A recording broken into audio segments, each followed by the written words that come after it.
الناس كلها تعرف عنك انك انت على طول طالع بتنتقد الناس بس. لا انا مش بنتقد الناس، امال انت انا بتعمل بنتقد ايه؟ المواقف اللي بتطلع على الميديا. يعني انا مش بنتقد، على فكره كلنا مالين عيوب وانا برضو فيا عيوب، بس الناس بتطلع تتباهى بعيوبها، فانا بطلع بقول على موقف معين. مش عمري ما شتمت حد بشخص. ليه تطلع تنتقدهم مثلا؟ طب ما طالما انت ناوي تنصحهم او كده، ليه ما تنصحهمش خاص مثلا يا هاشم؟ لا عشان هم عملوا الحاجه دي على عام يا احمد، فبنصحهم على عام. هم رفعوا حاجه على النت انا برد على النت. طب انت بالنسبه لك مين بيملى عينك مثلا في مجال السوشيال ميديا ده؟ لا والله في ناس كتيره، بس الناس دي للاسف تحس انها ما بقتش موجوده زي الاول. تحس ان التفاهه هي اللي انتشرت.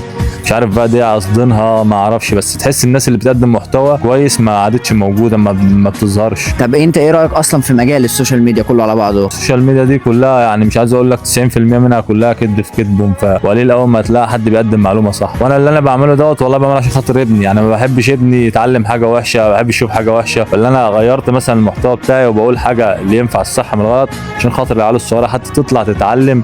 يعني تلاقي في حد بيقول ان ده لسه فيه صح وفي غلط. ده حتى الشيوخ ما عادتش تهتم بالصح والغلط، امال بقى بيهتموا بايه؟ بيهتموا باللايفات بقى والفلوس وبتاع. الناس كلها بقى بحاسبها فلوس. ليه انت كمان ما تعملش زيهم وتعمل ترند وتطلع مشهور وتلم فلوس زي ما الناس دي بتعمل؟ بص انا بعمل كده عشان بعد ما اموت الناس تقول الله يرحمه ده كان بيقول كلمه حق. اما الفلوس بتروح وتيجي، انت لو عملت فلوس هتصرفها، فلوس بقى كترت زادت في الاخر انت هتسيبها وتمشي.